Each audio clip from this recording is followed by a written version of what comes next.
평안하셨습니까? 오늘도 주님의 은혜 안에 여러분의 삶을 하나님께서 지켜주심에 감사하면서 우리 하나님 앞에 가정 예배 드리도록 하겠습니다. 우리 다 같이 사도신경으로 우리의 신앙을 고백하도록 합니다. 전능하사 천지를 만드신 하나님 아버지를 내가 믿사오며 그 외아들 우리 주 예수 그리스도를 믿사오니 이는 성령으로 잉태하사 동정녀 마리아에게서 나시고 본디오 빌라도에게 고난을 받으사 십자가에 못 박혀 죽으시고 장사된 지 사흘 만에 죽은 자 가운데서 다시 살아나시며 하늘에 오르사 전능하신 하나님 우편에 앉아 계시다가 저리로서 산자와 죽은 자를 심판하러 오시리라. 성령을 믿사오며 거룩한 공회와 성도가 서로 교통하는 것과 죄를 사하여 주시는 것과 몸이 다시 사는 것과 영원히 사는 것을 믿사옵나이다. 아멘. 찬송가 406장 하나님 앞에 올려드리겠습니다.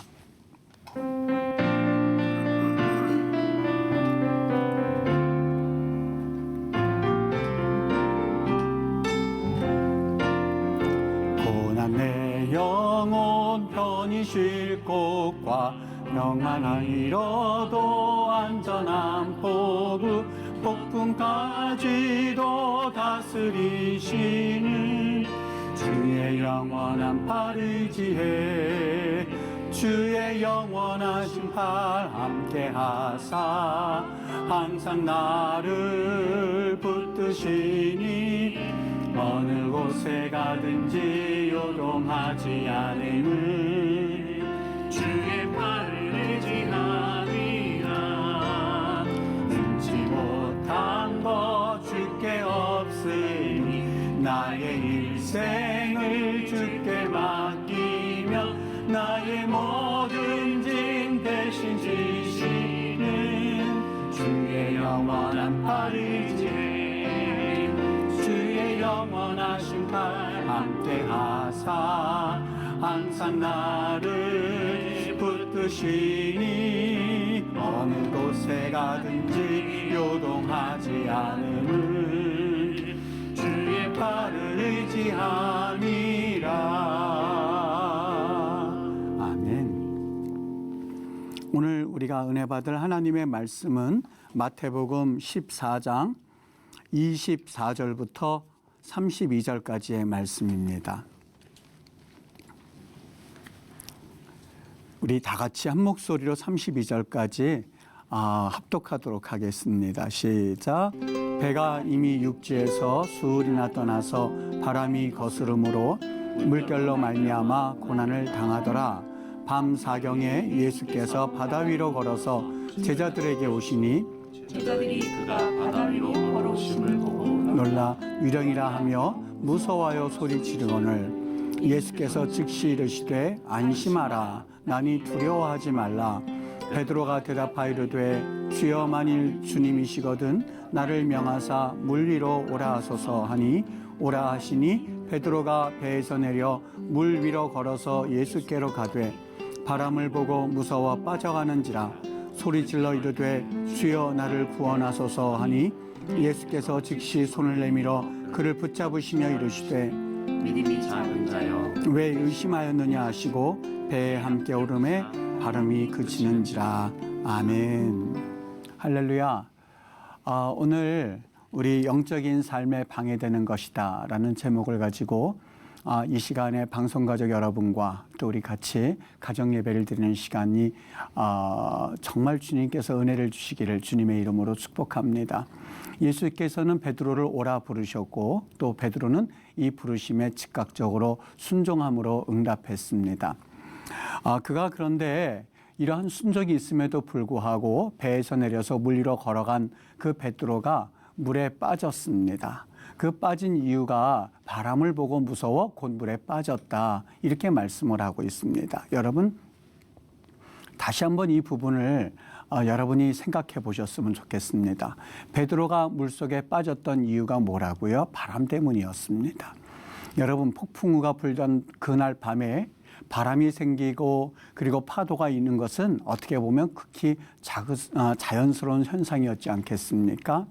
지금까지 밤 사경 동안 그들이 최선을 다해서 그 폭풍우 가운데서 헤어나오려고 하였지만 헤어나오질 못했습니다.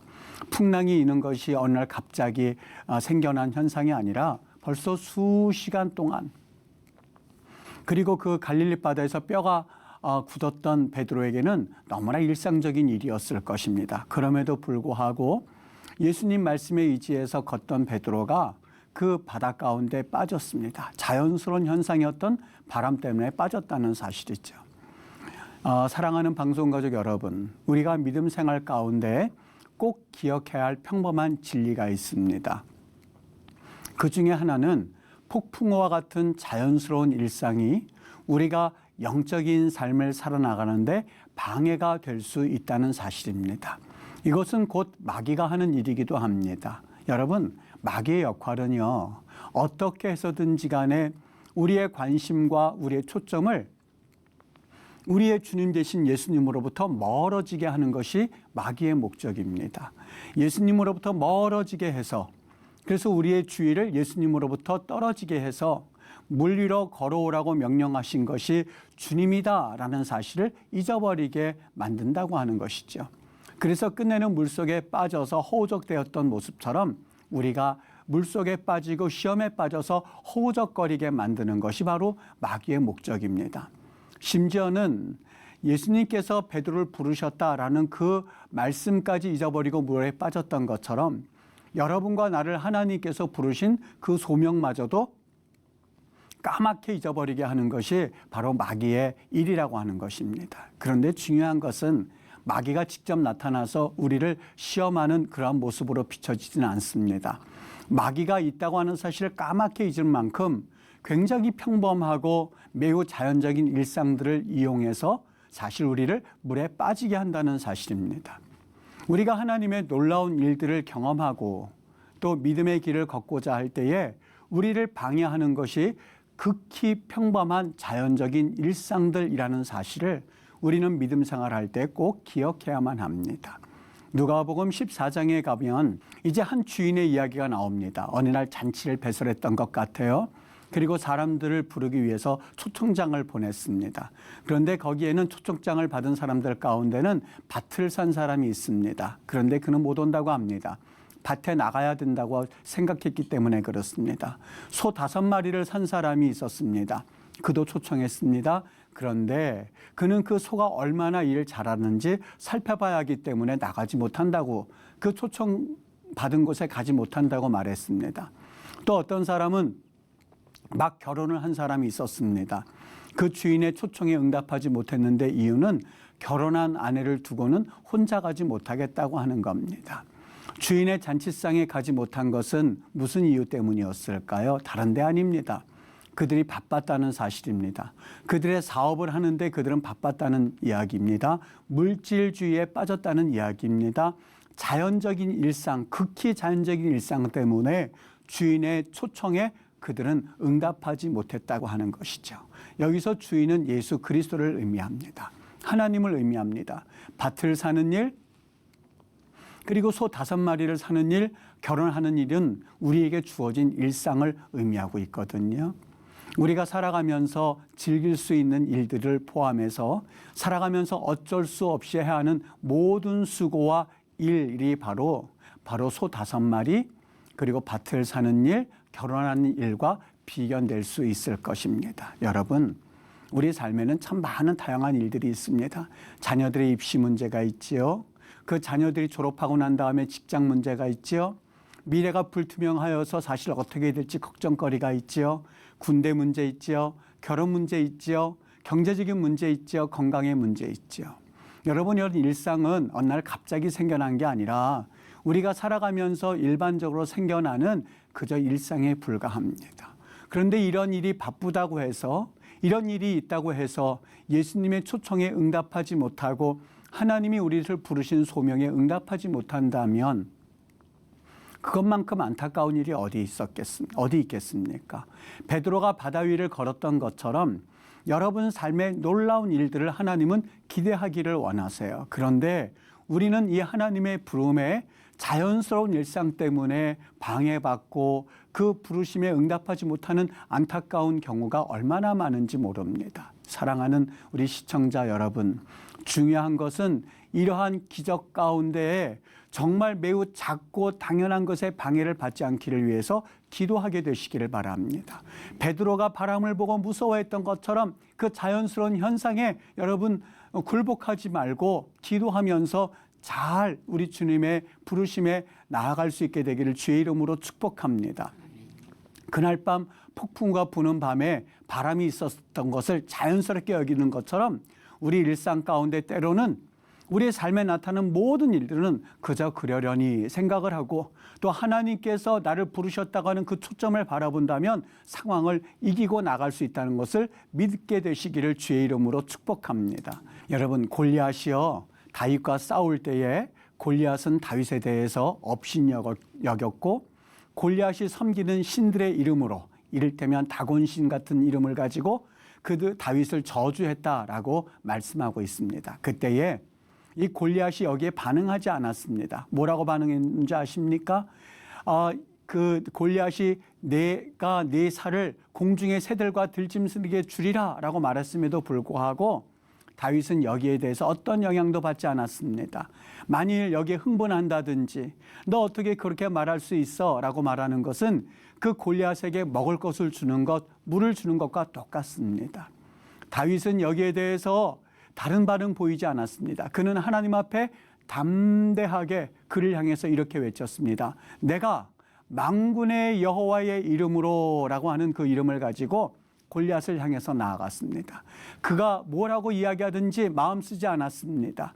골리앗은 그 거구의 몸에 대해서 신경 쓰지 않았습니다. 골리앗이 그 저주했다라고 할 때에 그 저주라는 말은요, 사실 굉장히 무시했다는 말입니다. 칼날이란 말을 씁니다. 그런데 그 저주하는 그 말 앞에서 다윗은 이렇게 외칩니다. 너는 칼과 창과 단창으로 내게 나아오거니와, 여기 칼과 창과 단창은 다른 것 아닙니다. 그를 저주하는 말입니다. 그를 무시하는 말입니다. 그런데 여기에 그는 먹을 것 주지 않았습니다. 물 주지 않았습니다. 굶기기로 작정했습니다. 그리고 외칩니다. 나는 만군의 여호와의 이름, 곧 네가 모욕하는 이스라엘 군대 하나님의 이름으로 내게 나아가노라. 오늘 여호와께서 너를 내 손에 넘기시리니 내가 너를 쳐서 네 목을 베고 블레셋 군대의 시체를 오늘 공중의 새와 땅의 들짐승에게 주어 온 땅으로 하나님이 이스라엘에 계신 줄 알게 하리라. 여호와의 구원이 칼과 창에 있는 것이 아니라 여호와의 구원이 바로 여호와 하나님께 있음을 네게 알게 하리라 라고 말했던 것을 볼 수 있습니다. 사랑하는 방송가족 여러분, 오늘 어떤 방해를 받으셨습니까? 어떤 폭풍우를 만나셨습니까? 어떤 일상 가운데 여러분이 실족하고 예배드리는 힘마저도 잃어버리셨습니까? 지금 여러 가지 풍파 생기는 것, 그게 어제 오늘의 일이 아닙니다. 그러나 우리는 주님을 바라보면서 그냥 나아가시면 폭풍우가 있다 한다 할지라도 물속에 빠지지 않을 수 있습니다. 사랑하는 우리 귀한 가족들은 물론이요, 방송가족 여러분에게 일상 가운데 마귀가 시험하고자 할 때 다시 한번 예수님께 눈을 맞추시고 예수님의 부르심을 바라보면서 우리 주님께 의지하는 그런 거룩한 삶을 살 수 있게 되기를 주님의 이름으로 축복합니다. 경제적인 환란이 있습니까? 그리고 자녀의 문제가 있습니까? 그리고 내 삶 가운데에 아픔과 건강의 문제가 생기셨습니까?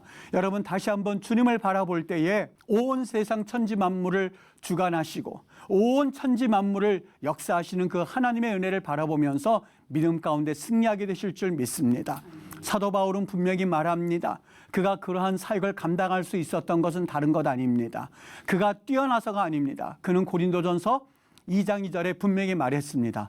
내가 예수 그리스도와 못 박히신 것 외에는 아무것도 알지 아니하기로 작정하노라 라고 말합니다. 내가 못 박히신 예수 그리스도 외에는 아무것도 알지 아니하기로 작정하노라.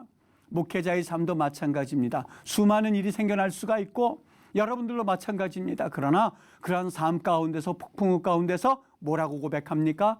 내가 예수 그리스도 외에는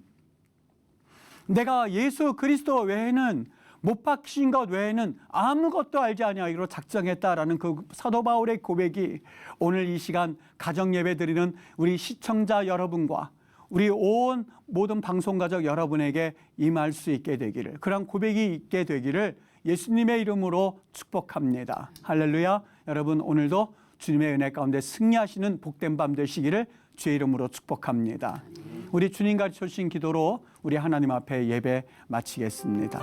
하늘에 계신 우리 아버지여, 이름이 거룩히 여김을 받으시오며 나라의 임하옵시며 뜻이 하늘에서와 같이 땅에서도 이루어지게.